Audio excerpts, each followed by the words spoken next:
Hey. Hello, hello.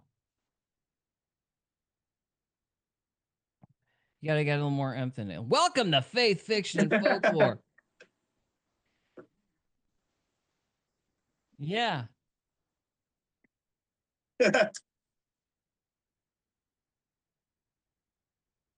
good start. Yeah, it's all good. What's up, guys? How we Oh, doing? Got a well, storm doing. rolling in over here. What about you? Oh yeah, got any tornadoes? Not yet, but the door's open, so if I get sucked into the sky, you'll have your answer. Yeah, don't be blasphemous. To the sea. What are we talking about today, Mr. Trevor?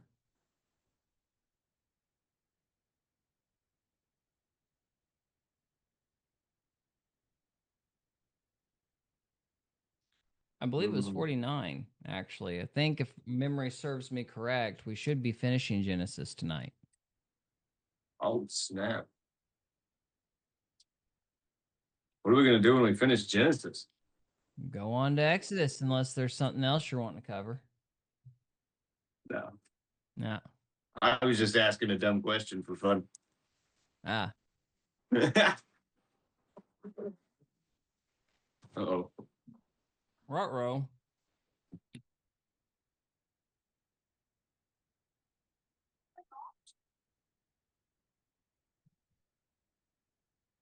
Maybe, yeah, maybe it's all of us because my internet was having issues too, which is why I had you do it. So, freaking out, huh? Well,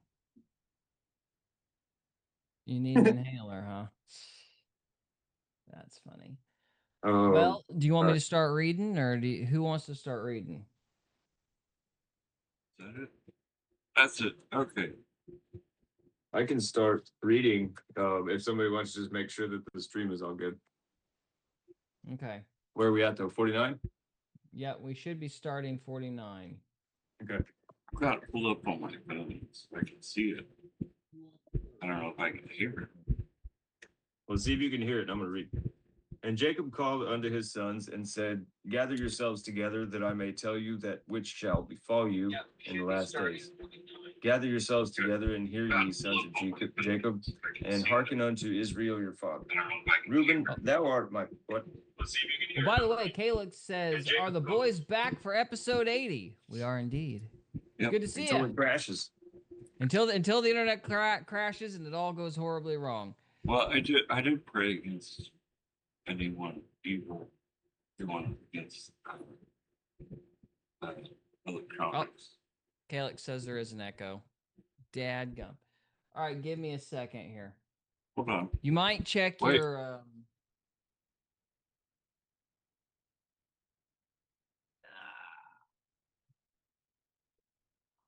I'll try to get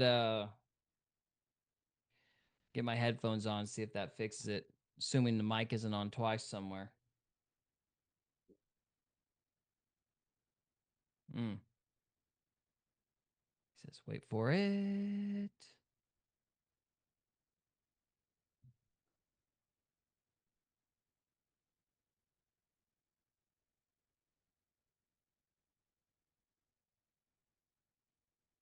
We're good now.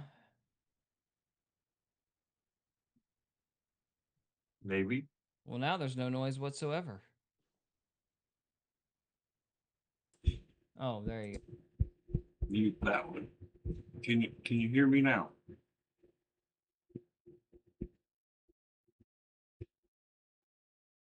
So I muted myself.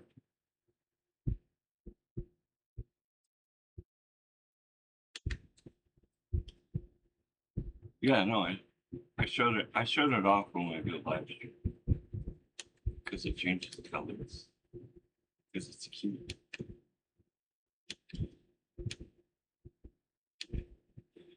Nothing.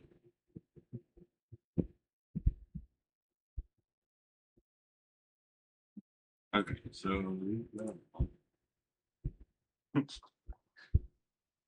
I can't hear Technical nothing. difficulties. There we go. We're good. I I just can won't hear talk. everybody again.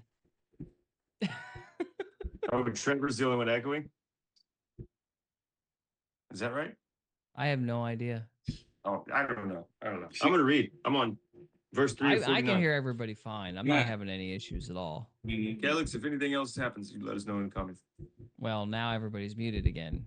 I was having no issues. What are you messing with, Trevor? You keep going back and forth. I have everything unmuted right now. So whatever happened, Can't hear you. test. 1, 2, 3. Gary, can you hear me?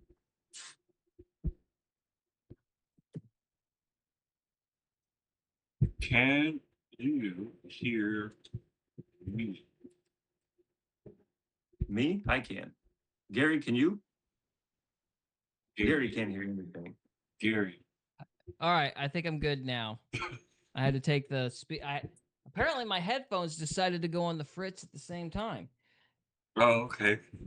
I pulled out my headphones and then all of a sudden I could hear everybody again. So, yeah, we're gonna blame the Okay, demons. so are we good? We're good. To my audio. All right. Back to the Bible. Oh, it was just a hardware issue. I might have to get new headphones. Verse 3 is making me hungry. Wouldn't that be Reuben is software? one of my favorite meals. A good Reuben. Yeah, a good Reuben. Well, I have a headphones joke. I don't. I want to read verse 3. Go for Reuben, thou art my firstborn, my might, and the beginning of my strength, the excellency of dignity, and the excellency of power. Unstable as water, thou shalt not excel, because thou wentest up to thy father's bed, then defiled thou it. He went up to my couch. He said, "Hey, what's that? Mike Jones? What is a couch? I Fuck your didn't know they had couches back then. This was the first Mike Jones skit. it. Like, why does it say couch? I don't I'm know. sure it's just like a recliner type bed or like a piece of furniture. I guess that word's been around a while, huh? Mm-hmm. Since the King James day, at least. Yeah. All right. Simeon and Levi are brethren. Instruments of cruelty are in their habitations. O my soul, come not thou into their secret, Wait, unto their assembly. Oh my God. are they actually like brothers or are they like best friends? Man, I don't know. They do bad shit together. Okay, sorry I interrupted. They're brethren. my They're s- literally brothers. Thank you. Okay. O my soul, come not thou into their secret, unto their assembly, mine honor, but not thou united. For in their anger they slew a man, and in their self-will they dig down a wall. So Now, I believe this is in reference, if you remember, when they killed the guy that had relations with their sister and wiped out the whole town. yeah, I think that might be what it's referring to. This is Yeah. talking about Simeon and Levi specifically. We may have to go back and look at it. Just look at that. so okay, I'm gonna read this next verse and I have something to say. Cursed be their anger, for it was fierce, and their wrath, for it was cruel. I will divide them in Jacob and scatter them in Israel. So this is attributing a set of emotions to a person, right? So I have anger, I have love, I have empathy, I have all these different emotions. But I wonder, so me and you have had this argument, like, is anger good or bad? And I'm like, definitively it's bad, right? And you disagree. So, but this is a testament to you. So cursed be their anger, for it was fierce, and their wrath, for it was cruel, right? It's like you have to train your emotions to act in a correct way. And you like, so your emotions are like an entity in themselves, and you have to bend them to your will like a dog, right? It's like you train your emotions. Mm-hmm. Yeah, I agree. Oh, cool. Yeah. Correct. Dope. Yep. All right. Verse 8, Judah. Thou art he whom thy brethren shall praise. Judah, thou art he whom thy brethren shall praise. Thy hand shall be in the neck of thine enemies. Thy father's children shall bow down before thee. Thy father's children shall bow down. Can that be your brother? What? Your father's children? Neck of the hand shall be in the neck.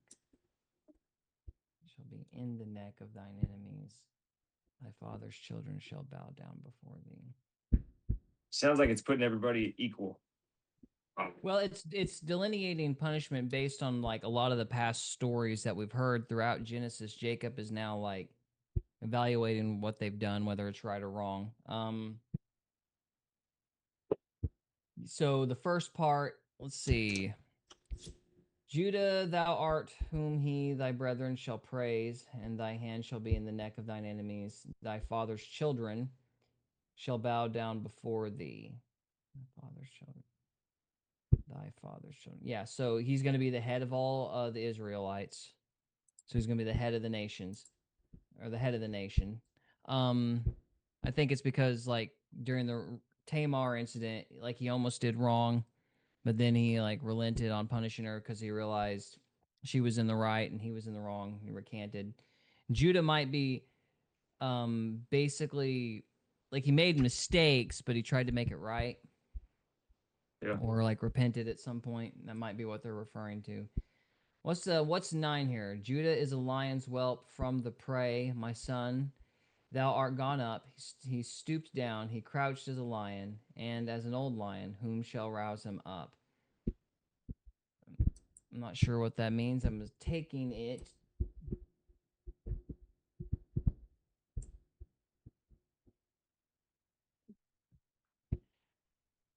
I don't know. What do you guys think? That word couched again. So Trevor, I mean, you were asking about it a minute ago.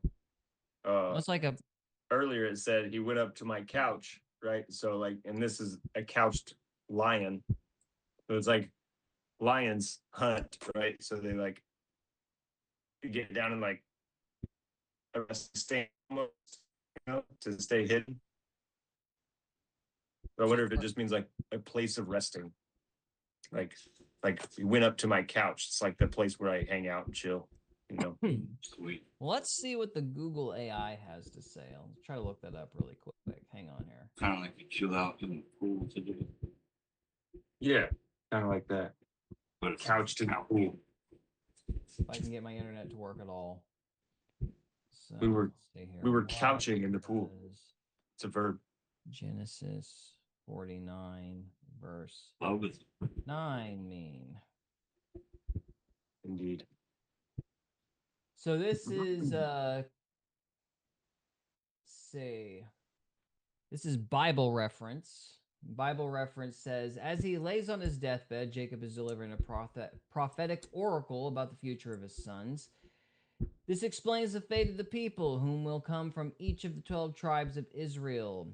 Jacob's eldest son, Reuben, Levi, and Simeon, were punished for their crimes and lost their dominant positions within the family. So that's because of what they did to that group that they promised they would take into the family, and then they killed them. The previous verse began the blessing of Jacob's fourth son, Judah. Lions are often mentioned symbolically in the Old Testament. Jacob refers to Judah as a lion, first as a cub, then as a lion, then finally a lioness. The picture is of a lion who has taken down his prey and now crouches over it, defying anyone to take it from him. In other words, Judah will be mighty and victorious and dangerous to his enemies. To even dare to challenge his dominance would be an act of bravery. This blessing points to the time when King David of the tribe of Judah would conquer all the enemies of Israel and become the strongest, I believe it's going to say king, strong, and become the strongest power in the region. The lion would become the symbol of Judah's people. So yeah, so it's basically 9 is building on top of 8. Judah is going to be the strongest tribe, and that's partially because Judah took a leadership role among the 12 as time went on. Yeah. Okay, verse 10. The scepter shall not depart from Judah, nor a lawgiver from between his feet, until Shiloh come, and unto him shall the gathering of the people be. Is that Jesus? Until Shiloh? Shiloh come. We can look it up. I think that's a good conjecture. It says Revelation 5:5. Revelation 5:5 Shiloh. 'Cause Shiloh might mean peace. Let's see. What is Looks like it against the Oh, that's Shalom. Shiloh in Genesis 49? Yeah, 49:10. Ha! Other people have been asking the question. All right. Same question, different day. Same question, different day. Probably the same day. So, this is a messianic prophecy. This is what the standard bearer claims anyway. So, according to the standard bearer, the meaning of Shiloh, Genesis 49:10, it is a well-known and Genesis 49:10 is that well-known and beautiful messianic prophecy. The scepter shall not depart from Judah, nor a lawgiver from between his feet, until Shiloh come, and unto him shall the gathering of the people be. So the Revised Version translates more correctly, I believe, the scepter shall not depart from Judah, nor the ruler's staff from between his feet until Shiloh come, and unto him shall the obedience of the peoples be. I believe Shiloh must be referring to like peace or everlasting peace or something of that sort, but we'll see what they have to say. Chapter 49 of Genesis contains a series of predictions concerning the future of the sons of Jacob. Israel is now a very old man who is ready to depart from his eternal home, but before he does, let's see, we've read that before.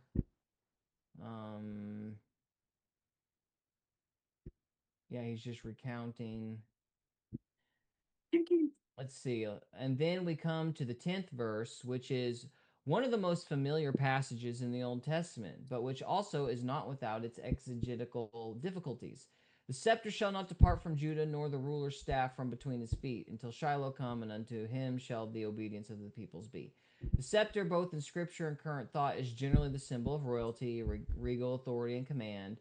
Thy throne, O God, is forever and ever. The scepter of thy kingdom is a right scepter, Psalm 45:6. Judah, therefore, would have to rule the dominion, the chieftainship over all the tribes of Israel, and presently over all the nations of the world. However, in Judges 5:14, the same word appears in a context wherein it is quite impossible to refer it to royalty, but must be a symbol of dignity of lower order. In general, therefore, scepter here refers to the praise, preeminence, victories. So it's a distinction without a difference, man. Victory, superiority, spoken in the preceding verses, and which Judah will have over his enemies as well as in the midst of his brethren. More especially, the references to kingship of the divinic destiny that would proceed from the loins of Judah and would culminate in the glorious dominion of the Lord of Lords and King of Kings. Okay, let's try to get to Shiloh, guys. Yeah, what is it? Just give me the definition of Shiloh. This is ridiculous. That is the meaning of the phrase until Shiloh. Okay. He says it's up here, but I'm not seeing it. It's like asking a reporter a question. Jeez. Okay, that Shiloh here has reference to the Christ is generally accepted. So this is saying that Shiloh means Christ directly. I don't think that makes sense. right. It's like it reads like a prophecy. Look at it. No, it is a prophecy. I just don't know I shouldn't speak till he come to Shiloh. What verse was it? I forgot. It's been so long. I don't know if I agree if this guy is reading at all. So Genesis 49:10, the scepter shall not depart from Judah, nor a lawgiver from between his feet until Shiloh come, and unto him shall the gathering of the people be. So they're saying Shiloh means Christ. That makes sense. Yeah, the Messiah comes. So yeah, Got Questions is saying the same thing. Judah is the Jew, right? The people who give the law, the lawgiver, right? They're the people, the chosen ones, right? They give the law out to everybody, and then when Jesus comes, they're no longer needed for that role. Like that's just what it says. I think you might be right. Let me just. The only thing that's hanging me up on that interpretation is like the reason that the Davidic kingdom is eternal is because Christ is eventually going to establish the eternal line. But it can't The phrase, the scepter shall not depart from Judah, nor a lawgiver from between his feet, that can't be referring to the Davidic kingdom because Israel is exiled from Babylon. And so if Shiloh, until Shiloh come, that would if you read it that way, that would suggest that the Davidic line stays in power until Christ shows up. The only way that would work is if there's two prophecies. Like, What do you mean? I don't. well, if the prophecy is divided in half, because Christ comes at the end and sets up his divine kingdom. But my issue is that the Davidic line ceases to be once Nebuchadnezzar takes over Israel and Babylon.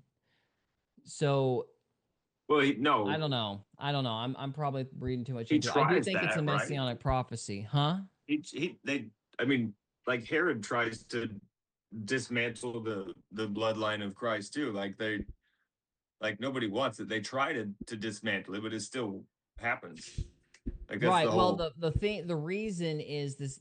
Like, the reason the scepter shall not depart from Judah is because Christ is like the eternal Messiah. So, and Christ comes from that line, from the line of David. So, the whole reason that the scepter shall not depart from Judah in the first place is Christ. So I'm getting confused by the phrase until Shiloh comes, because that seems to make a distinction between Shiloh and Christ. And I'm thinking, okay, well, maybe the issue is, Christ No. first shows up as the suffering servant, then shows up as the king of the world at the end. So maybe it's merging those two together through that verse. I don't know if I'm making any I sense feel or like not. the scepter shall not depart is like you know how like when Jesus is teaching and they're like, oh, and this guy teaches with authority. Like the scepter is a representation of authority. It's like I have the power to tell you how to live and the right way to live. Right. Right. So like that's the scepter, and like Jesus gives that to us. Like we don't need them to give us that authority anymore. We don't need them for that to be that authority. Well, that's like extrapolating it beyond Israel. We're talking about like how this scepter applies to the line of Judah specifically. Are you saying the scepter is a real stick? No, it's a divine authority. It's the divine messianic authority of Christ. Like, Right. the And it lineage, transfers from. the divine authority, or the regal authority, let's say, that doesn't come from David's line in the flesh necessarily, because David, the line of David, at least for a time, stops once Nebuchadnezzar takes over Israel. The reason that it's considered eternal, though, is because Christ is the Messiah for all time, and it's through Christ that David's line is set up as eternal. So the whole reason that the scepter shall not leave, it's not pulled up anymore, but the whole reason the scepter shall not leave the line of Judah is because of Christ.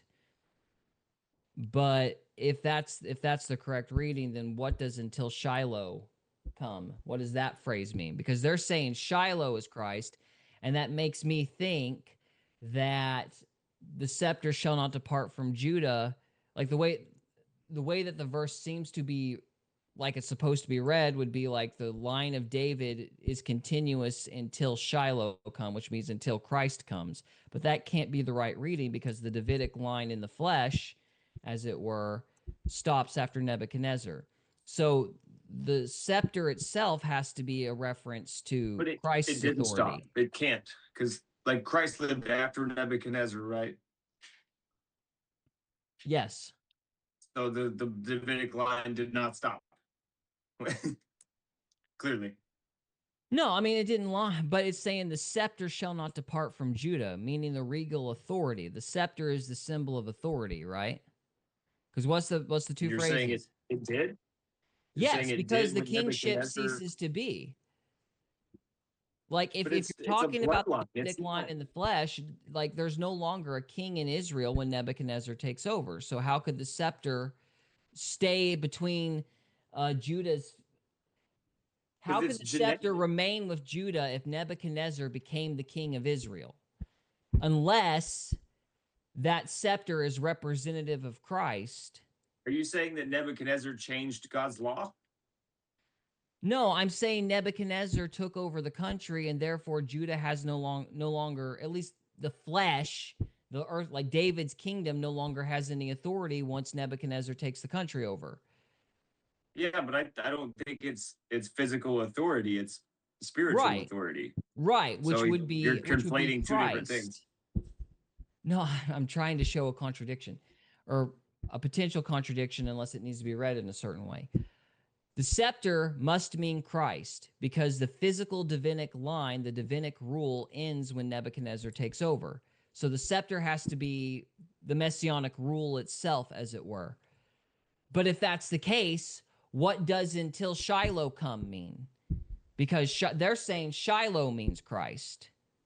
But if you just read Shiloh as Christ, that makes the verse sound like it's saying the Davidic line won't be broken until the Messiah shows up. But that can't be the case because the way I understood the Davidic prophecy is that Christ actually is like the reason the scepter never departs from Judah. That's the way I've always understood it. But then that Shiloh must mean peace or it must mean something else. Maybe Shiloh itself doesn't mean Messiah. Unless, and I know I'm being confusing. I'm trying not to be, but the Messianic prophecy is divided into two parts. So you've got the first part of the Messianic prophecy, which is the suffering servant of Isaiah 53. And then you have Christ's return at the end of days. So maybe the verse is merging both appearances of Christ together in one verse, if that makes any sense. I guess if that's the way you want to read it, but I'd rather just read it the way it is. I wasn't snarky at all. All right, what are you trying to read it outside of like its application to the Jewish people specifically? Are you trying to apply it broader? Like, how are you trying to? I'm not trying to apply anything. Like, I'm trying to like the scepter shall not depart from Judah, right? Like the authority to give the law shall not depart from the bloodline of the tribe of Judah until Christ comes back and gives us authority. That's how it reads. Okay, say that again. The first part. The scepter, so like the authority, the authority to give the law, right, doesn't leave the tribe of Judah until Christ comes back. How does that work with Nebuchadnezzar taking over Israel? Nebuchadnezzar have the law, the authority to give God's law. He doesn't have the authority to give God's law. No. Okay, then that never changed. Okay, so you're saying that the authority to make the law itself, like God's going to use Israel to write the law until Christ comes. Is that how you're reading it? I think that's fair. I think that's fair.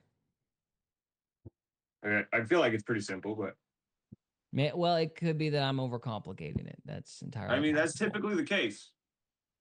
Typically the case. Okay. Or snark. Thank you. Thank you. Feeling very welcome tonight. I mean, yeah, it's been a hot day, man. It's been a hot day. Got it. Okay. I went to the part store 4 times and got the part the 4th time. So okay, it's been a day. 4th time's the charge. Gotcha. Yeah. All right. Somebody want to move on? Yeah. Verse 11. Yeah. Okay. Binding his foal unto the vine and his ass's colt unto the choice vine. He washed his garments in wine and his clothes in the blood of grapes. That has to be a messianic prophecy. Oh, it's definitely. Yeah. Like there's a lot in that. Yeah. Eyes shall be red with wine and his teeth white with milk. Oh, it's talking about Jesus in Revelations. Okay. So this is hearkening back to Revelations. Binding his foal unto the vine, his ass's colt unto the choice vine. He washed his garments in wine, his clothes in the blood of grapes. That's the same sentence. He washed his garments in wine and his clothes in the blood of grapes. It's the same sentence twice. This drives me nuts. I don't know. Yeah, it's repeating itself for emphasis. But yeah, wine is kind of a parallel for blood. This is Christ shedding his blood for sin. So yeah. I haven't caught that before. That's wild. That's His obviously a messianic prophecy. That's crazy. His eyes shall be red. Okay, so it says red can also mean darker than. His eyes shall be darker than wine, and his teeth white with milk. I'm not Or sure whiter, what that exactly means. whiter than milk, also. Could be another, like, I'm not sure what the red with wine. Revelations is crazy, Phrase. dude. Like, I Yeah. don't like Revelations. I don't like reading it. I don't like studying it. I'm like, I don't think that's for me. I don't I don't want to look at it. Like, what? it's weird. Well, I think it kind of builds a case for there being two different halves to the messianic prophecy here. So in verse 11, that's obviously Christ on the cross, the shedding of blood covering sin. The eye shall be red of wine and teeth white with milk. I mean, I'm with you. I kind of feel like that's more correlated with Revelation. Like, Yeah, it's like painting a crazy picture of end times stuff. And I'm like, yeah. Yeah. That's pretty crazy. I'm gonna see if I can get anything on Genesis 49:12. Revelation. Okay, this is why I don't like Revelations. It just it's a dissension of fear. Like so, it like the pictures that Revelations paints in people's minds, like it makes you afraid, and I don't like that because that's what the news does. That's what the devil does. So I'm skeptical of that book. I wouldn't be skeptical. The only thing that really matters is whether it's true. Whether it doesn't really matter whether or not you're afraid. But No, I'm not afraid. I'm just skeptical. why? I just told you. Because it paints it's a dissension of fear. Like it's what the news does. It paints a picture of fear. It's like, oh, be afraid of this. Well, there's lots of verses in the Bible that are supposed to like make you afraid. Like that's no, the part of Bible purpose. distinctly says do not fear several hundred times. Yeah, when the angel's comforting somebody from freaking out. What about Proverbs when it says the fear of the Lord is the beginning of knowledge? Do you know what fear means in that context? Yeah, sometimes it means respect. When the angels are saying it, it means calm down. It's it's context. Fear is not knowing. So like when you No, look at a house. Well, hang on, that doesn't make sense. Not knowing the Lord is the beginning of knowledge. Yes. That's saying I don't know. Saying I don't know. Not knowing the Lord is the beginning of knowledge. Yes. I don't know. That's when you begin to retain knowledge. Because when you say I do know, then you don't learn shit. Okay, but being ignorant of God, like I could see admitting that you're ignorant about God could be the beginning of knowledge. That might be saying that you know exactly what God is. Have you ever said I know exactly what God is and I'm basically Jesus, so I know exactly what God is? Have you ever done that? What God is and who God is are two different questions. Why won't you answer the question, Gary? Well, because I'm not sure what you're asking. Okay. The fear of the Lord is the beginning of wisdom. That is saying, when you say, I know a thing, you will never learn another thing about that thing. You're losing me, dude. All right. Okay. When I'm like, I know everything about this battery right here. Every single thing. And then somebody else that actually knows more than me about this battery comes in and tries to tell me something, I'm not going to listen to him, am I? Okay, I understand. So you're saying that if you've already got your mind made up about particulars regarding God, then you're not going to be open to somebody who might know God more. Right. Okay. I mean, that's not an incorrect sentiment. I don't think that's what that verse is saying, though. I think you're right in principle. Fear in that context means respect, though. Like it means to be cautious of God, to be aware of God, to ask what God wants, to know God, and to respect God is the beginning of knowledge. That doesn't mean you have to know everything about him, but to be aware of him and to respect him and to be reverent of him is the I mean, what beginning would of you be afraid knowledge. of? Like, what are you afraid of? Like, Again, how do you fear God? that's misappropriating the definition of fear in that verse. Like, fear does not mean to be afraid in that verse. It means reverence. It means being in awe of God, being conscious of God and what he wants. Like, there's another verse that How do you know what he wants? well, I'm about to answer the question. There's another verse that kind of extrapolates on the idea. It says, and I'm going to blank out on it right now. Trust in the Lord with all your heart and lean not on your own understanding. In all your ways acknowledge him and he will direct thy path. It's Yeah. the same idea. To fear God is to be reverent of him, to ask him what he wants, to include him in your decisions, to show respect to him, to be deferent. That kind of thing. It doesn't mean to be afraid, as in, oh no, God is going to kill me. It's Right, like, I agree. yeah.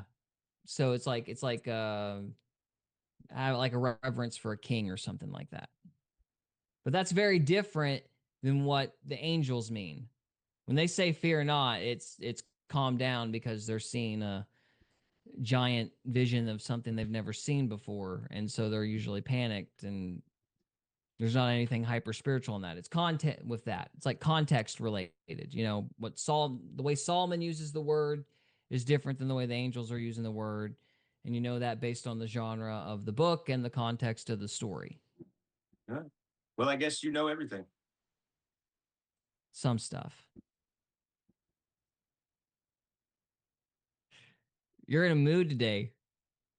No, No? I'm just letting you sit in your answer. Okay. All right. For whatever reason, I can't get Google to actually look up 4912. All right, I got you. Let's see. We, It's saying wait, we already did that one. no, the eyes shall be red with wine and the teat white with milk. I was wondering if there was like any thoughts on the symbolism for that. Like what would be white? Like what's the importance of red and white with regards to the eyes and the teeth? I'm not getting anything. Let me go to Revelation 5:5 now. All right.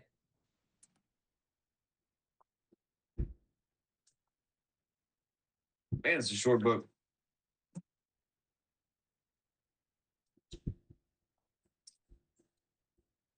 Revelation is short. Yeah.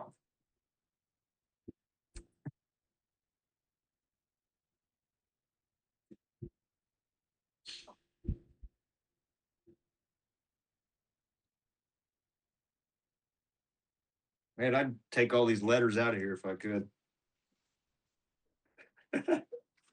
It would be a blank book. No, the Paul's letters. Oh, Paul's letters. Yeah. Revelation is written by John, so you'd still have to deal with Revelation. One of the elders saith unto me, Weep not, behold, the Lion of the tribe of Judah, the root of David, hath prevailed to open the book and to loose the seven seals thereof. I beheld, and lo, in the midst of Lamb. I don't see anything about eyes or milk. I don't know why they're not pulling that up. It's still Dead internet, bro. it's being weird tonight. Like it's still like stuck on Shiloh. It's like, guys, that's 10. We're talking about 12. Okay, so this is saying in Ellicott's commentary for English readers. Come on. It's saying that red can mean bright, sparkling, beautiful. So it also means darker than. That's what it says in here. Yeah. But I think the idea is that it's supposed to have a beautiful connotation. So, I mean, if he has black eyes, that's kind of scary. Just saying. Yeah. Sorry, I'm reading. I'm reading. There's like several different commentaries all saying stuff. I guess that's kind of one of the reasons I'm not big on Revelation. That's kind of double think. Like darker than like his eyes are darker than wine. That's like, and it's supposed to be beautiful. It's kind of scary. Just saying.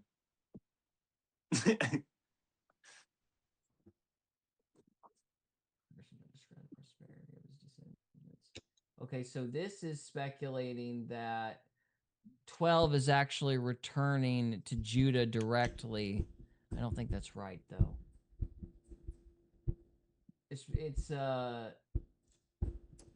according to Elliot, let me just read this. His eyes shall be red with wine. The word rendered red occurs only here and is rendered in the versions bright, sparkling, and in the Vulg, that'd be the Vulgate, beautiful. They also, which I don't really trust the Vulgate, but anyway, they also give the word rendered in our version with a comparable force, which seems to be right. His eyes shall be brighter than wine, and his teeth whiter than milk. The words do not refer to Judah's person, but describe the prosperity of his descendants, whose temporal welfare will show itself in their bright and healthy countenance.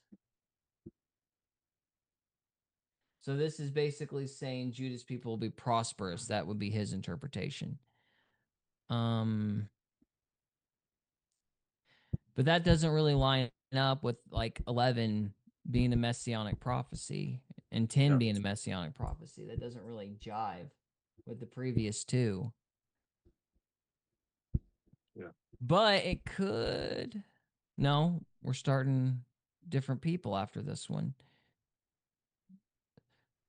So I'm going to take a shot in the dark, and I'm going to say I think that what's happening here is you've got the first half of the messianic prophecy being in 11.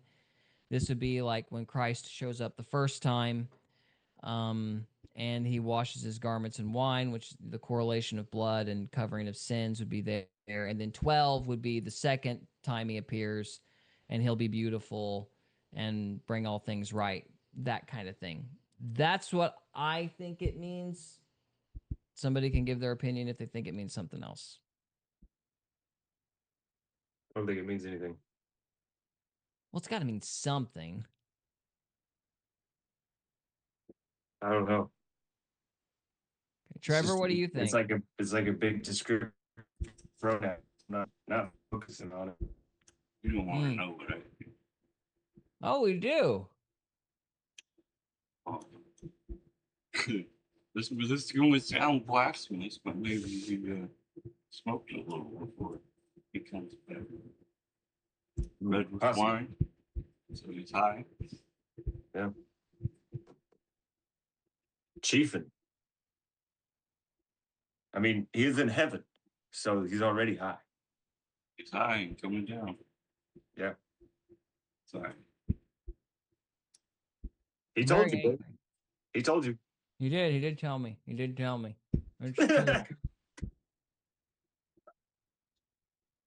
But no, I hear the verse before it. He would wash his garments and such things. You think of the song. Or you wash the blood. Of the lamb. Yeah, you wash the blood. Yeah, that's probably where they got it.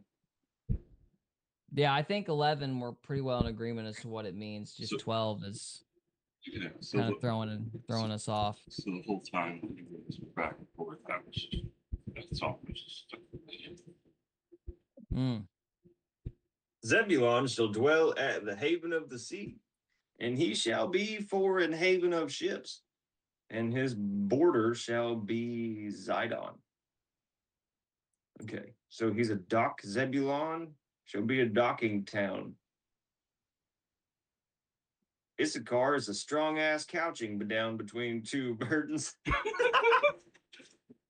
What? Sorry, I'll read that a little slower. Issachar is a strong ass couching down between two burdens. It's a donkey. Yeah. Chilling. He's a strong ass couching. Not chilling. He's going to be couching means crouching, so he's going to be laden between two burdens. He's going to have a burden on either side of him, left and right. Is that the Is that the Masonic idea? The two pillars? No. But didn't they have a donkey at the when Christ was born? Yes, but we're moving on from Judah to Issachar. It's another kid. So the reason you've got messianic prophecies regarding Judah is because Christ comes from, the line of Judah, son of he's the son of David. So Issachar is another son, so we're getting a different set of prophecies now. Oh, I see. Okay, now this Yeah. is why I'm confused. So it's Jacob giving the prophecies to each son. Yes. Okay. Yes, that's what Now, Genesis 49 is. Yeah. Cool. 15. And he saw that the rest was good, and the land that it was pleasant, and bowed his shoulder to bear, and became a servant unto tribute. Dan shall judge his people as one of the tribes of Israel. Dan shall be a serpent by that way, an adder in the path that biteth the horse's heels, so that his rider shall fall backwards. Now, I waited. believe. Sorry, go on. No. I believe Dan is the one that gets wiped out or nearly wiped out in Judges. Probably Google that to make sure, but that's why it's saying he's a serpent. If I'm right, that's why it's calling him an adder and all the rest of it. So let me see if I'm right on that point. We ought to name a snake a Minosaur. Name a snake or what? A Minosaur? What do you mean? Well, they've already got an adder. Oh. No, I'm wrong. That was Benjamin. So I don't know what it's referring to then. Yeah. So never mind. I'm dumb. It's not Dan. It's Benjamin. Netanyahu? What is interesting, though, is Dan is missing from the 144,000 in Revelation. That's interesting. I didn't know that.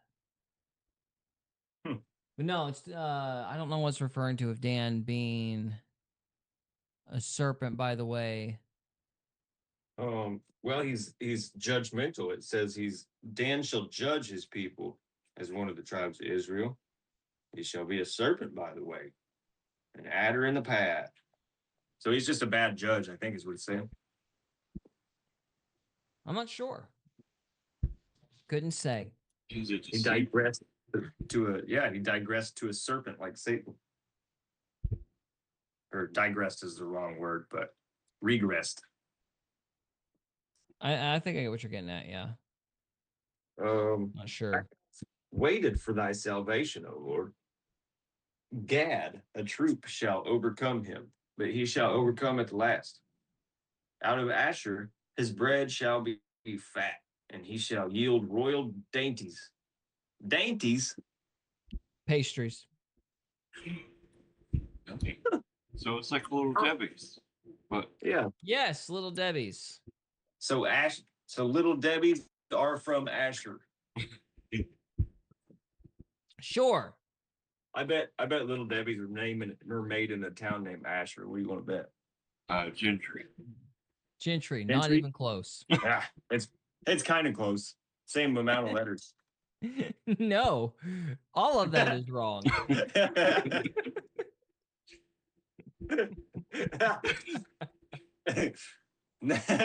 Naphtali is a hind let loose. He giveth God goodly words. Joseph is a fruitful bow, even a fruitful bow by a well, whose branches run over the wall. Isn't that bad? Like what do you call that? Them trees in ponds that attack your pipes. Willow tree. Oh yeah, willow tree. The archers have sorely grieved him and shot at him and hated him, but his bow abode in strength, and the arms of his hands were made strong by the hands of the Almighty God of Jacob. From thence is the shepherd and the stone of Israel. You want to go all the way to 50? Because we're at 25. We're halfway through. Halfway. We Up to you are guys. How long's it been? 50. We are 15 minutes in. It's an hour. Well, if you guys want to stop, we can. We were gonna do 30 on each one. I thought we were gonna get finished tonight, but this is much more intense than I thought it would be. I mean, I can just rush through it if you want. Nah. I enjoy making fools of ourselves as we go. I don't know what this means. That's a good question. I mean, we really don't have that much through. We can get through it. We're trying to get into the deep ends and stuff. Yeah. Which I've never we done. can. I've never done it before. Usually just go to church on Sunday and get your 5 like 5 minutes of Sunday school and then go home. Yep. Well, how about this? How about we just finish the chapter and then we'll call it good? Right. Yeah. All right. Even by the God of thy father who shall help thee, and by the Almighty who shall bless thee with blessings of heaven above, blessings of the deep that lieth under, blessings of the breasts and of the womb. Dang. The blessings of thy father have prevailed above the blessings of thy progenitors unto the utmost bound of the everlasting hills. They shall be on the head of Joseph, and on the crown of the head of him that was separate from his brethren. Benjamin shall ravine as a wolf, raven as a wolf. In the morning he shall devour the prey, and at night he shall divide the spoil. All these are the 12 tribes of Israel, and this is it that their father spake unto them, and blessed them, everyone according to his blessing, and he blessed them. He charged them and said unto them, I am to be gathered unto my people. Bury me with my fathers in the cave that is in the field of Ephron the Hittite, in the cave that is in the field of Machpelah, Yeah. Which is before Mamre in the land of Canaan, which Abraham bought with the field of Ephron the Hittite for a possession of a burying place. I remember that story. There they buried Abraham and Sarah his wife. There they buried Isaac and Rebekah his wife, and there I buried Leah. The purchase of the field and of the cave that is therein was from the children of Heth. There's verse 33. This is the last verse, and it's from the Illuminati because it's the 33rd verse. And when Jacob had made it the end of commanding his sons, he gathered up his feet into the bed and yielded up the ghost and was gathered unto his people. Dang. He was just like, all right, I'm done talking. There you go. That's crazy, goodness.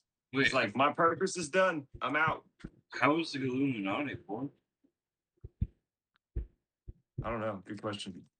Gary? No, he was saying that it's the Illuminati because of number 33. Yeah. He was speaking gibberish. It was. I can admit that. All right. Well, that's Genesis 49. I guess we'll do 50 next week. Yeah. Okay. And next would be Matthew 7. Wait, do you want to do a plug real quick before we move on to Matt? Well, there's no point. I'm not editing these, so. Oh. I mean, we can just say that we're doing Matthew 7 next, and. For Gary's book? Yeah. The Familiar Gary's book. books. Actually, did you buy it? I actually Look got at it in the mail. That's awesome. Thanks, man. Appreciate it. Hope you like it. If it sucks, don't tell me.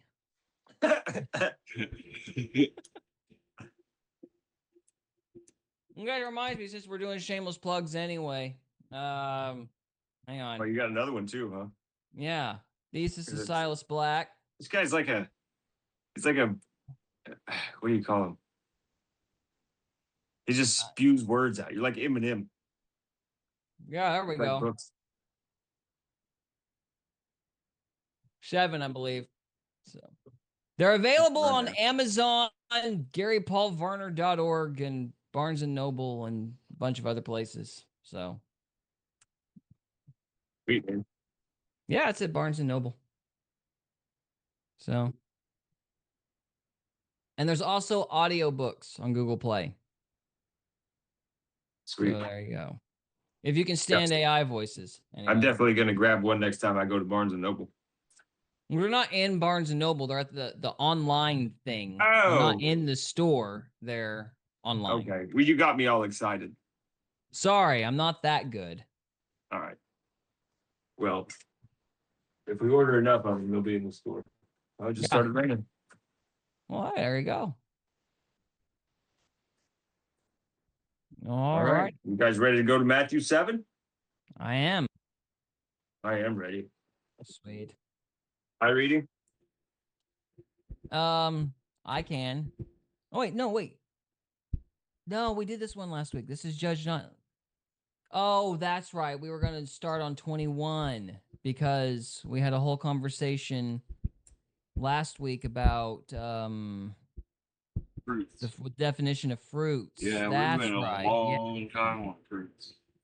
Yeah, and this is because all the guys that think you can lose your salvation always quote this one, which is Matthew 7:21. So I guess I'll read it, and we'll go from there. I'm looking at Trevor's Zoom thing though, so you may have to scroll. Yeah, you'll have to scroll at 26, but after the Yeah, I've been scrolling every. I've been trying to do this kind of stuff. We're reading this out. Yeah, you're doing good. You're doing. So it says, not everyone that saith unto me, Lord, Lord, shall enter the kingdom of heaven, but he that doeth the will of my Father which is in heaven. Now, everybody typically says, not everyone who says unto me, Lord, Lord. They take that to mean, people who claim to be Christians, but super duper don't believe hard enough. And that's not correct because, again, if you go back up to, 7 or 8, it's already talking about false prophets. So these are clearly people claiming to believe in God or claiming to be preaching the truth when they're already known to be false. So that's the idea. But they're saying that these are people that the people who think you can lose your salvation say that this means people who don't take their faith seriously, as opposed to talking about people who are liars. Does that make sense? Kind of. Yes. I'm not involved in the argument, so. Okay.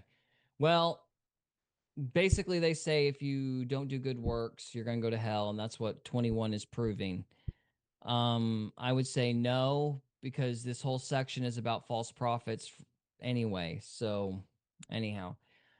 If you go down to 22, and this is the other indicator that they're wrong, but it says, many will say to me in that day, Lord, Lord, have we not prophesied in thy name?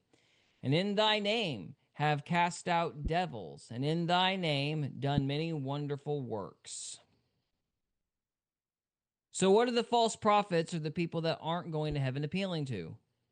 They're appealing to works. They've got the wrong criterion. So it can't be a verse that's saying these guys didn't take their faith seriously, because evidently they did, since they cast out devils and, did many wonderful works, quote unquote. I mean, I haven't cast out any devils. I mean, yeah, this is by their interpretation, though. They're like, we cast out devils. It's like, what are you calling a devil? Right? What are you calling a wonderful work? Like, what is your definition of these things? Because, like, murderers think they're doing a good thing when they murder somebody. They're like, this person's awful, so I'm going to get rid of them. Right? Mm-hmm. And that's a murderer's psychology when they kill somebody, most of the time, I think. Yeah. And so it's like, they're like, yeah, we did wonderful things for you. It's like, you didn't, though. Yeah. Yeah, my thoughts are not your thoughts, kind of thing.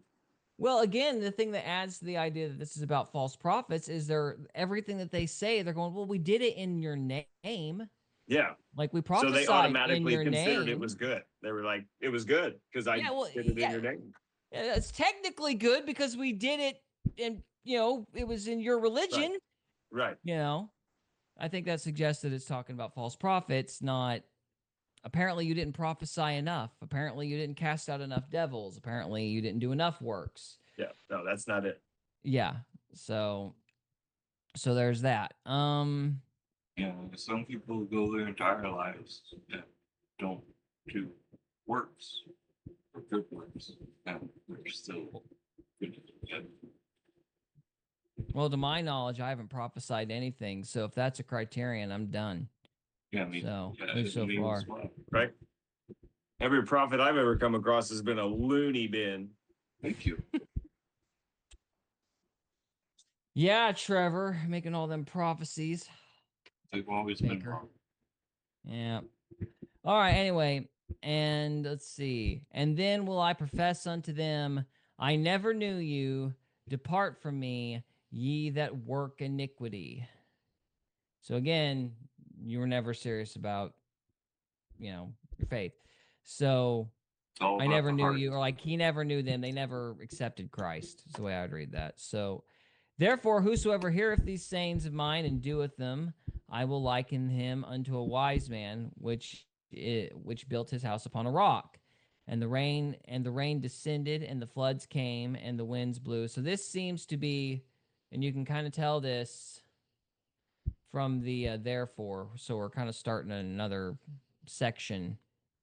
So therefore, as a result of the previous sections, whosoever heareth these sayings of mine, so he's saying sayings plural, so that's everything that we've just read, and doeth them, I will liken him unto a wise man which built his house upon a rock. And the rain descended, and the floods came, and the winds blew, and beat upon that house, and it fell not, for it was founded upon a rock. And every one that heareth these sayings of mine and doeth them not shall be likened unto a foolish man which built his house upon the sand. And the rain descended, and the floods came, and the winds blew, and beat upon that house, and it fell, and great was the fall of it. And it came to pass, when Jesus had ended these sayings, the people were astonished at his doctrine, for he taught them as one having authority, and not as the scribes. There you go. It's Matthew 7. Final thoughts. Mind blown. I just see that as like it's a philosophical thing. Like, I say like, we know what we want, but we don't know what we need. God knows what we need, so we shouldn't pray for anything we want. It's like, if you're like, man, I really need a house, right? Like, and you start building a house and it's not time for you to build a house. You're not ready to build a house. God doesn't want you to build a house yet, and you persist and you still try to build a house. Guess what? God's going to knock your house down. And then whenever you get patient and humble, he'll build you a good house. I don't know. I think that's true. I think one thing that you can take away from it is works are not just a game of Highlander to prove you're worthy for God. They are for your benefit. Doing these things will help you. The moral law is designed to help you. Yes. My law is not burdensome. Yeah. Indeed. Jinx, show me a soda. What do you think, Mr. Trevor? Bet. Bet, as the kids would say. Gosh, we're old. I say bet all the time. What do you mean? I'm old. And I could say 6-7. 6-7. I think that's old with the kids now, too. They got tired of it. Yeah, they're already tired of it. Like after a day, like 3 days. I think 3 days. Elam was like, Dad, that's so overplayed. I'm like, dude, Yeah. it's been 3 days. So last week, Dad. Gosh. That's so 7 days. All right, what's next? 24? No, we're on chapter 8, actually. Oh, yeah. Sorry. Oh, man. You're good. My frame's just. Mike, you want me to read? Hold on. Whoop. Uh-oh. Yeah, it just started storming where I'm at. Yeah, Like, bad. it's been storming here. My power flashed. Uh-oh. Ruh-roh. That's not good. Okay, it's back up. It's back up. All right.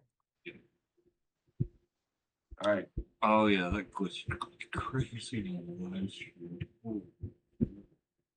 Are we still okay? Are we still up? Yeah, we're still up.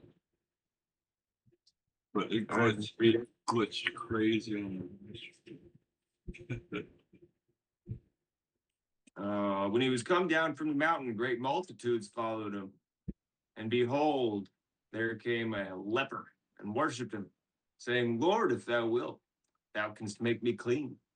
Jesus put forth his hand and touched him, saying, I will, be thou clean. And immediately his leprosy was cleansed.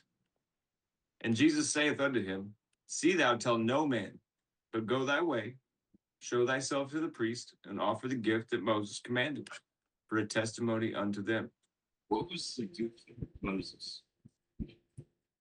I don't recall. We'd have to look it up in Leviticus. Well, But it's like it's a sacrament. So Jesus is telling this guy to do the law, to humble himself to the priests, even though he doesn't respect the priests.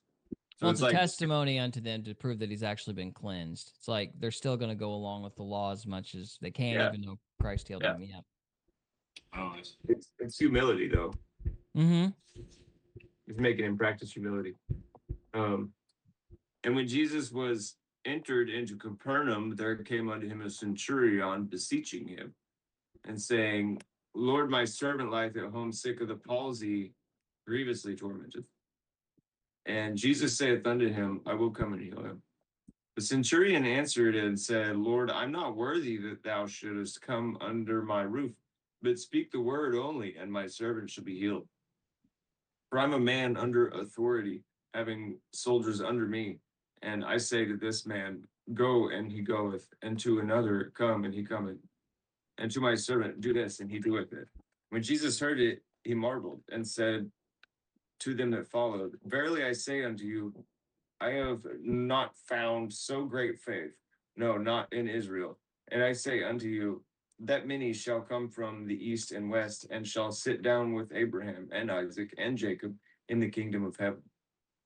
But the children of the kingdom shall be cast out into outermost darkness. There shall be weeping and gnashing of teeth. And Jesus said unto the centurion, Go thy way, and as thou hast believed, so it shall be done unto thee. And his servant was healed in the self same hour. Yeah. So that's the story. Sorry, my eyes are getting tired, bros. No, it's all right. I can pick it up. Let's see here.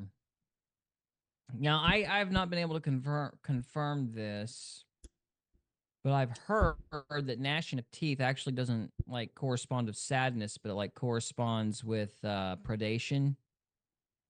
This is something I've heard. Like predation, like hunting. So like predators gnashing their teeth at a prey kind of thing. I don't know if that's true, but that's what I've heard. So it might not just be another way of saying sadness. Makes me think of the Lion King. Mm-hmm. The hyenas are biting at when they're in the elephant ribs. Yeah, chomping at the bit. Yeah. Well, you got some lightning flashing back there. Oh yeah, I do. It's going Yeah. crazy. Mm-hmm. And let's see. What was the other thought? I've heard outer darkness might not mean hell too. I haven't. That's another thing I wouldn't haven't assume it would. confirmed. Yeah, that's the typical interpretation to say outer darkness means hell. That would be like the norm. Some people have pushed back on that and said it's like the periphery of the kingdom, like on the border of I it. don't know. You could get pretty simple with it. Like hell is the absence of God. So like the outer darkness, God is light. Like the outer darkness is without God. Well, maybe. I mean, if it's hell, then yes, that would be correct. But if outer darkness is something else, then God might still be there, but it might just be like a border thing. I don't know. That's just what some people have said. I haven't checked it. So, but I'm just putting that out there if somebody wants to check it. In verse 12, And for the children of the kingdom shall be cast out into outer darkness. which is interesting. That would which make somebody think kingdom- that it's not hell. Which kingdom because- is he talking about? That'd be the kingdom of God, presumably.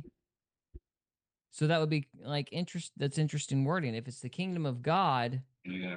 why would they be going into outer darkness, especially if they're already considered children of the kingdom? It is interesting.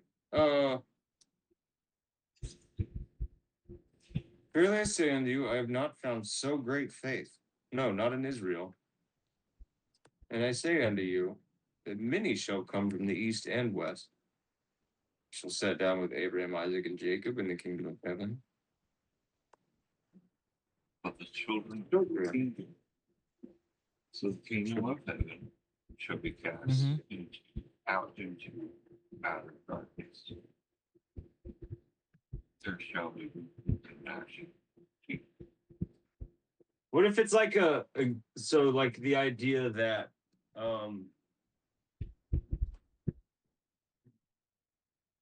you are your best version of yourself when you're full of anxiety and stressed out? Does that track in any way? Am I making sense of that? No, I think what's going on, at least when we move back up to 10, is you've got, verily I say unto you, I've not found so great a faith, no, not in Israel. So the next statement is, and I say unto you, many shall come from the east and west. So that would mean like the peoples of the earth, right? So people outside of Israel shall sit down with Abraham, Isaac, and Jacob in the kingdom of heaven. So there's going to be other people besides Israel saved. Right. Is what that means. But then you get to the next phrase, and that's what's confusing. But even though there's going to be people in the kingdom of heaven, the children of the kingdom, I'm not sure who the children of the kingdom are. Presumably, that would be the people in heaven, shall be cast into outer darkness. Wait, so this could track back to Revelation, because in Revelation, like in the Mount Zion, like the people go out as servants and preach the word of God in the millennial kingdom. That So, could be. like the children going out into the outer darkness is going to that you might be onto something there. Yeah. So, okay. What if outer darkness doesn't mean hell? What if it means not in like the presence of God? The people meant to go to heaven are going to be cast in the outer darkness. What if outer darkness means world, where there shall be weeping and gnashing of teeth? Like the people that are not of Israel will like look to Abraham, Isaac, and Jacob in the kingdom of heaven, but those same people will also be like missionaries, basically. Yes. That's possible. I mean, that's the whole idea of the Mount Zion kingdom, like all that stuff in Revelation. That's what it's talking about. Well, it could be a future prophecy in terms of the kingdom of heaven. It could also be in modern times, like Gentiles becoming missionaries. I think both would track. Yeah, maybe. If I look at that. Because it's all the same thought. You've got the connection. So we got Jesus complimenting the centurion. Then he extrapolates that to say Gentiles are going to look to Abraham, Isaac, and Jacob in the kingdom of heaven, or sit down with them.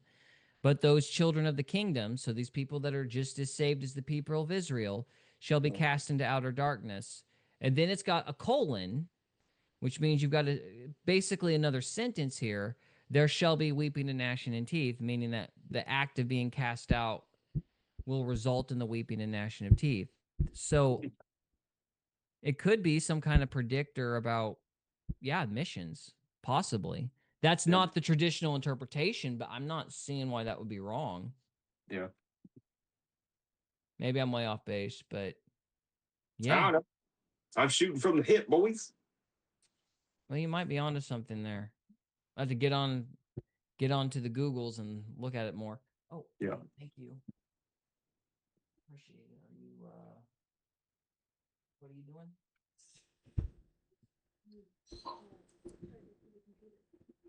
Charger for the Sorry, give me just a minute here, guys. Oh, you're good. I'm going to read 14. And when Jesus was come into Peter's house, he saw that his wife's mother laid and sick of a fever.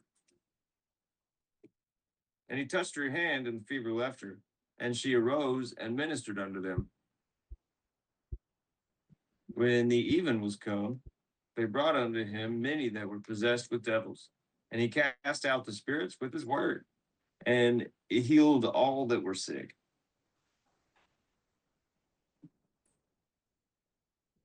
That it might be fulfilled, which was spoken by Esaias the prophet, saying, himself took out our infirmities and bare our sicknesses. That's what Jesus did. Man, I bet that felt rough. Like, can you imagine taking on all the sin in the world? Yeah. Like, think It's about crazy. the worst.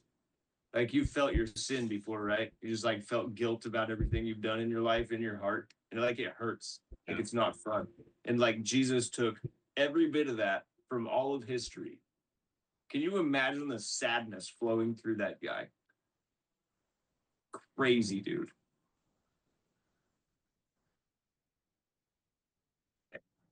Yes, 100%. Yeah, that would rip a guy apart, man. No wonder he sweat blood. Um, what's that? Who left? Dang.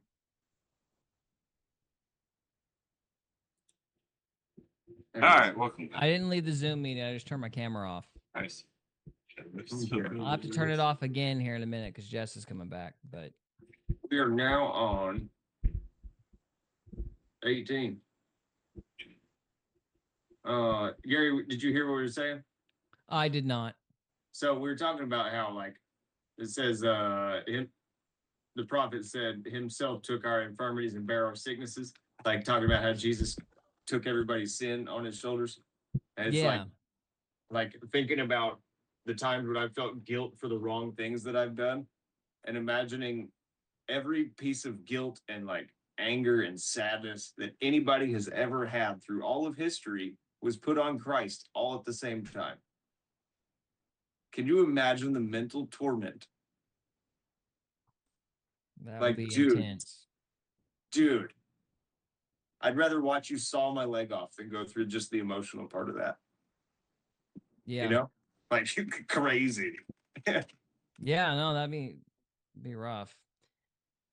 It's one of the interesting things about, well, let's see, I was reading a book, Crime and Punishment, not too long ago, and it was talking about like people being capable of doing stuff without remorse, like Raskolnikov was the guy's name, and he fastened himself some kind of Ubermensch, basically, like a dude who was above everybody else. And the bottom line of that book is that his guilt ends up kind of destroying him by the end, and he has to. Well, I'm not going to spoil the end, but apparently guilt is actually a thing, and he has to live with it. And after he kills somebody, Yeah. and yeah, the whole book's just an exploration of that, and just like you can't necessarily turn that part of you off because it's in your spirit. Yeah. So yeah, it's a It's pretty interesting. intense thing to think about. Yeah. All right. Good diatribe there. Where are we at? 18. Now, when Jesus saw great multitudes about him, he gave commandment to depart unto the other side. He was like, y'all crazy. I'm leaving. And a certain scribe came and said unto him, Master, I will follow thee whithersoever thou goest. And Jesus said unto him, The foxes have holes, and the birds of the air have nests, but the Son of Man hath not where to lay his head. I feel like he was really annoyed when he said that. I think he was telling the guy how hard it was going to be. It's like don't count your eggs before they hatch, as it were. Don't be so sure, because I'm nomad. I ain't got nowhere to go. I ain't got a home, and that's gonna be That's part of the the journey. Yeah. And another of his disciples said unto him, Lord, suffer me first to go and bury my father. But Jesus said unto him, Follow me, and bury their dead. And when he entered it, and his disciples followed him. And behold, there arose a great tempest in the sea, insomuch that the ship was covered with the waves. Sleep. And angels came to him and awoke him, saying, Lord, save us, we perish. And he said unto them, Why are ye fearful, O ye of little faith? Then he arose and rebuked the winds and the sea, and there was a great calm. Yeah, it just reminds me of like my daily path, man. Like, God doesn't help you until you give up on everything else helping you. I do think sometimes you have to kind of get yourself calmed down, otherwise you're just incapable of making good decisions. So Yeah, you can't make kind good decisions in anger for sure. Mm-hmm. But like with the waves, man, it's like calm until you are okay with them not being calm. Like You know what I'm being saying? okay with struggling. Is that what you mean? Yeah, it's like Jesus was annoyed. Like there was waves like crashing into the boat. Like there was water in the boat. And Jesus is annoyed that they woke him up. He's like, guys, it's okay. You're not gonna die. Chill. And it's like, yeah, we need to have that attitude all the time.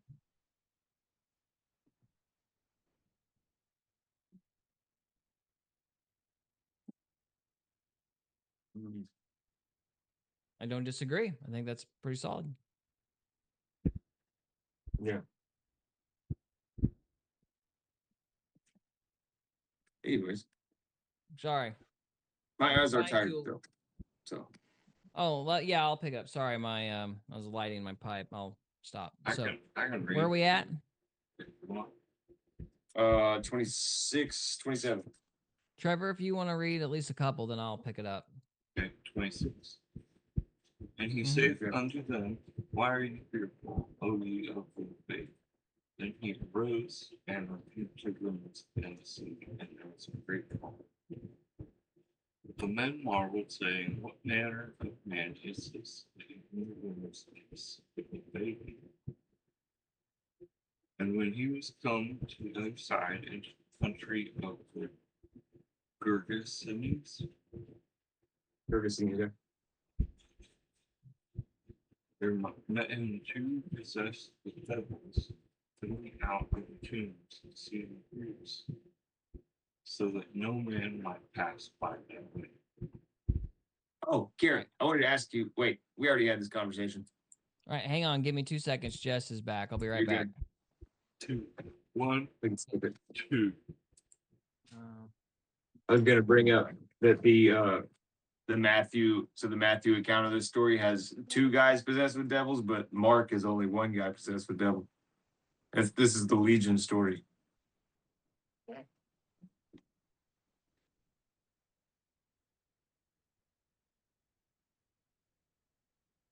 So, All yeah. right, sorry, Cody. What were you wanting to talk about? Now we already talked about it a couple weeks ago. That the Matthew account of this story has two guys, but like Mark only has one. Yeah. Interesting.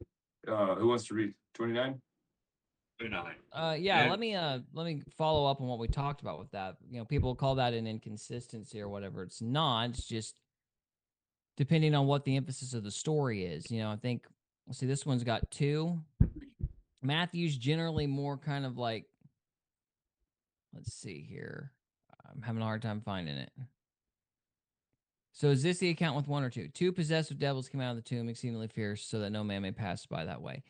Yeah, so one account is basically writing, I guess it would be Mark, because there was a particularly famous preacher that was one of these two guys. And Matthew's given a more like historical account. So it's not an inconsistency, it's just the authors have different intentions, so they're highlighting different details. That was like, I think, the point of what we were talking about last time. Yeah. So I believe, yeah. Can So I there's a look for difference it? in numbers. You can, or we can go on. It doesn't. Nah, we'll move on. No All matter. right.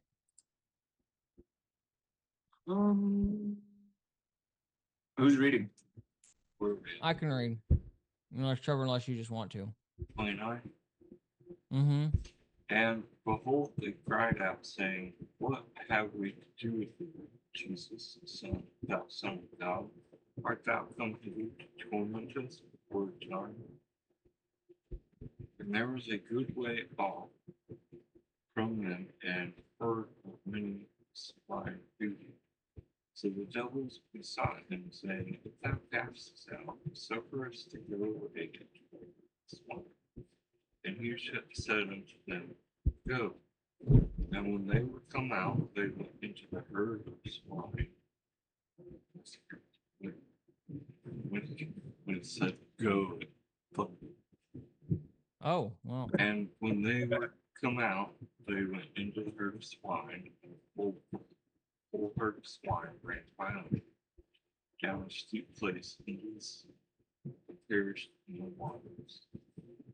And they that kept them fled and went their ways into the city and told everything and what was falling to the possessor of the temples. The whole city came out to meet Jesus. And when they saw him, they besought him that he would depart out. That's one of the interesting things that you kind of keep coming up in the Bible, or you keep seeing in the Bible, is when God does a miracle, you don't usually see, oh, wow, God is here. That's incredible. They usually say, get out of here, or they'll believe God for all of 2 weeks and then want to kill Elijah. Or I believe, yeah, in the old law, it's like God literally shows up at one point and all the Israelites look at Moses and go, you talk to him. And so it's like every time God shows up in some big dramatic way, you don't see people flocking to him because they know he's real now. It's always, oh crap, I don't want to have anything to do with you. Get out of here. Yeah. And that's usually that's the consensus, which Yeah, it's like suggests that. that There's a T-shirt or a meme or something that says, "Christ is coming, hide the porn." It's like when I watched porn, that meme really got to me. It was like, oh, like that's what that's talking about. It's like those people did not want to change their behavior. They were like, we're comfortable where we're at. We don't want to like we don't want to do God's will. Like that's hard. Dostoevsky has this essay called The Grand Inquisitor. Yeah. And it talks about that too. It's like, Christ heals somebody, but he heals them on the Sabbath, and so the church arrests him. Yeah. It's like, yeah, people aren't really interested in meeting God or knowing God so much as just keeping things normal. Yeah. So I struggle with that too. It's like there's certain decisions that I make every day. It's like this is either going to hold me where I'm at or this is going to elevate me spiritually. And I consciously make the wrong decision every day. Me too. Me too. I hear you. Yeah, walking with God on a daily basis. Yeah, it's highly intense. Yeah, it's uncomfortable the whole time.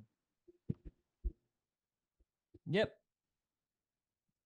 Are we going to move on to the next chapter? Oh, we're wrapped up. I think. Yeah, I mean, if it's north of 30 minutes, we're good. Yeah, we're at an hour. So that's about 40. All right. Well, gentlemen, we don't really have a third subject picked tonight. Do we want to just shoot the breeze, or what do you want to do?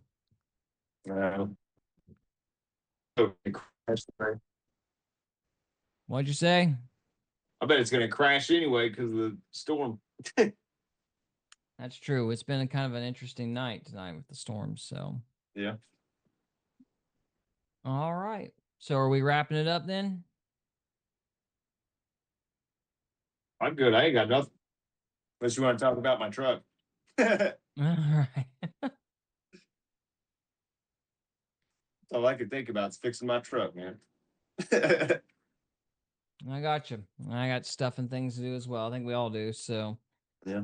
Well, guys, thank you so much for sticking with us tonight. We appreciate you. Sorry for the technical difficulties. Hopefully my computer will stop being on the fritz next week, and maybe it won't be storming. Right. So, Trevor, you got any final thoughts?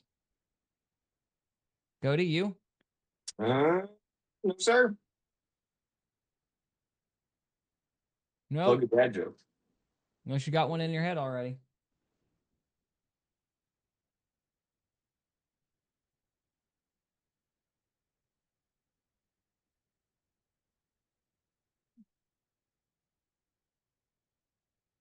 Painful as always. On that note.